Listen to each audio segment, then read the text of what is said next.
Hello friends, welcome to FSC. इस video में हम आपके लिए लॉ पेपर का एनालिसिस लेके आए हैं।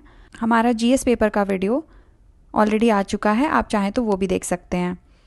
चलिए इस वीडियो का डिस्कशन स्टार्ट करते हैं। सो गाइस, सबसे पहले क्वेश्चन आता है कि पेपर का डिफ़िकल्टी लेवल कैसा था। तो पेपर ईजी टू मॉडरेट की कैटेगरी में आएगा।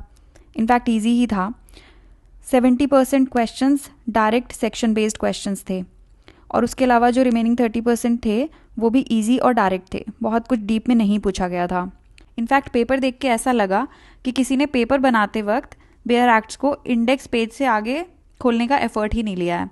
सारे सब्जेक्ट्स के बेयर एक्ट्स उठाए हैं, इंडेक्स पेज खोला है और पेपर बना दिया है। एनीवे, सो पेपर ईजी था। और यूपीजेएस के पेपर में नॉर्मली लोग सेक्शंस वगैरह प्रिपेयर करके जाते हैं क्योंकि पहले से टेंडेंसी रही है पूछने की। लेकिन ऐसा पहली बार हुआ है कि सारा पेपर ही इंडेक्स्ड बेस्ड आया है। सो मेजॉरिटी का पेपर अच्छा ही हुआ है। लेकिन यहाँ पे जो सबसे ट्रिकी चीज़ है वो क्या है?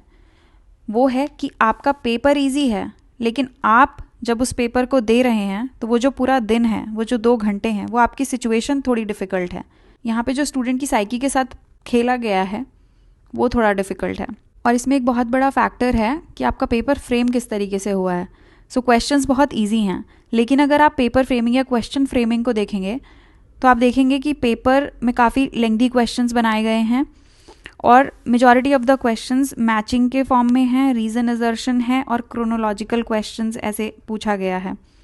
सो ऐसे क्वेश्चंस को करने में भले ही वो इजी है, लेकिन ऐसे क्वेश्चंस को करने में माइंड थोड़ा ज़्यादा अप्लाई करना पड़ता है और वो पूरा मैचिंग बनाने में, एलिमिनेट करने में, वो पूरा ऑप्शन सिलेक्ट करने में थोड़ा ज़्यादा टाइम जाता है। सो इस तरीके से यहाँ पे टाइम मैनेजमेंट काफ़ी इंपॉर्टेंट हो जाता है। और अगर आप अपनी सिचुएशन देखें तो सुबह आप एक ऐसा पेपर करके आ रहे हैं जो बहुत ही अनएक्सपेक्टेड सा था। बहुत सारे लोगों का कॉन्फिडेंस डाउन हो गया, बहुत सारे लोग डिमोरलाइज हो गए, फिर बीच में 3 घंटा वेट करना, फिर पूरे दिन के बाद जब आप एग्ज़ाम हॉल में आए हैं तो आपको देख के बड़ी खुशी हुई है कि अरे ये सारा पेपर तो मुझे आ रहा है। तो उस खुशी और एक्साइटमेंट में सडनली आप पम्प्ड अप भी हो गए हैं। फिर आप पेपर कर रहे हैं तो यहाँ पे कुछ भी ऐसे क्वेश्चंस नहीं हैं जो आपको देख के लगे कि आपने देखा नहीं आता, स्किप कर दिया तो थोड़ा टाइम सेव हो गया, क्योंकि कम नंबर ऑफ क्वेश्चंस आपको करने हैं। यहाँ पे आपको सारे करने हैं क्योंकि आपको सारे आ रहे हैं। मिडवे जाके कहीं ना कहीं ये सारा प्रेशर बिल्डअप होता है और स्टूडेंट पैनिक ही हो जाता है और उसे आते आते क्वेश्चन यहाँ पे कोई गलत नहीं करना चाहता है। तो यहाँ पे जिस पैनिक की सिचुएशन में आप जल्दी जल्दी पेपर करते हैं तो वहाँ पे बहुत सारे सिली मिस्टेक्स होने का डर रहता है। दूसरा, अगर आपके पास ऐसी सीरीज़ आ गई है, अगर आपके शुरू में ही लेंथी वाले क्वेश्चन आ गए, उस टाइम कंपैरेटिवली आपका माइंड थोड़ा फ्रेश है तो आपने अच्छे से कर लिया। बाय द टाइम आप थोड़े एग्जॉस्टेड फील करते हैं और मिडवे आते हैं, लेकिन आपके क्वेश्चंस उसके बाद ईजी हैं तो आप फिर भी पेपर सही से ख़त्म कर ले जाएंगे।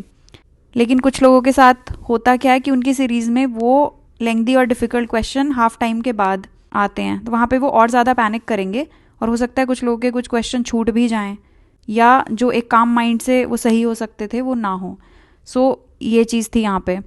तो इसके चलते काफ़ी लोगों के इजी क्वेश्चंस भी गलत हो सकते हैं। तो देखा आपने, यहाँ पे आपका पेपर डिफ़िकल्ट नहीं है, लेकिन आपकी वो सिचुएशन जिसमें आप इजी पेपर कर रहे हैं वो थोड़ी डिफ़िकल्ट हो जाती है। और एक स्टूडेंट का माइंडसेट, वो जब उस पूरी सुबह से दोपहर तक वो जब उस 2 घंटे में बैठा है, भले ही उसके हाथ में इजी पेपर है, लेकिन वो सारी चीज़ें उसके साथ हो रही हैं, तो उसका जो एक सिचुएशन है, जो एक इन्वायरमेंट है, वो टोटली डिफरेंट है उन लोगों से जिन्होंने एग्ज़ाम नहीं दिया है और बाहर से एक पेपर देखा है और उसे जज कर रहे हैं कि पेपर बहुत ही ईजी है। तो ये सारी बातें मैंने इसीलिए बताई हैं कि आप लोग थोड़ा काम डाउन हो जाइए और एक बार ऑफिशियल आंसर की आती है उससे चेक कीजिए, उससे पहले कुछ पैनिक करने की ज़रूरत नहीं है। सो बात है सबसे इंपॉर्टेंट क्वेश्चन कि ऐसी सिचुएशन में सेफ स्कोर क्या हो सकता है। सो गाइज, हमें लगता है कि 90 to 100 net questions is a good score. इसके बीच में बहुत सारे लोगों का फॉल करेगा, मेजॉरिटी लोगों का पेपर अच्छा ही हुआ है और इसके अलावा जो फैक्टर्स प्ले कर सकते हैं उनकी हमने ऑलरेडी बात कर ली है। सो हमें लगता है 90 to 100 is a good score. लेकिन अगर हम एक सेफ स्कोर की बात करें, सेफ स्कोर से हमारा मतलब है कि जिसकी वजह से लॉ पेपर आपकी सक्सेस में ऑब्स्टेकल नहीं बनेगा, तो आई थिंक वो होगा 100+ नेट करेक्ट क्वेश्चंस। 100 क्वेश्चंस आपके नेट करेक्ट होने चाहिए। 100 क्वेश्चंस के नीचे भी आपका पेपर निकल सकता है अगर आपका जीएस पेपर बहुत अच्छा गया है तो। लेकिन अगर आप इस एग्ज़ाम में टोटली लॉ पर डिपेंडेंट हैं तो aggregate score around 100+ net correct questions should be a safe score, ऐसा हमें लगता है। ये हमारा ओपिनियन है। इससे बहुत सारे लोग अग्री कर सकते हैं, बहुत सारे नहीं कर सकते हैं, एंड दैट इज़ फाइन। अभी हम और कुछ फैक्टर स्टडी कर रहे हैं और कल तक हम एक प्रॉपर कट ऑफ का वीडियो आप लोगों के लिए बनाएंगे। आप चाहें तो वो देख सकते हैं।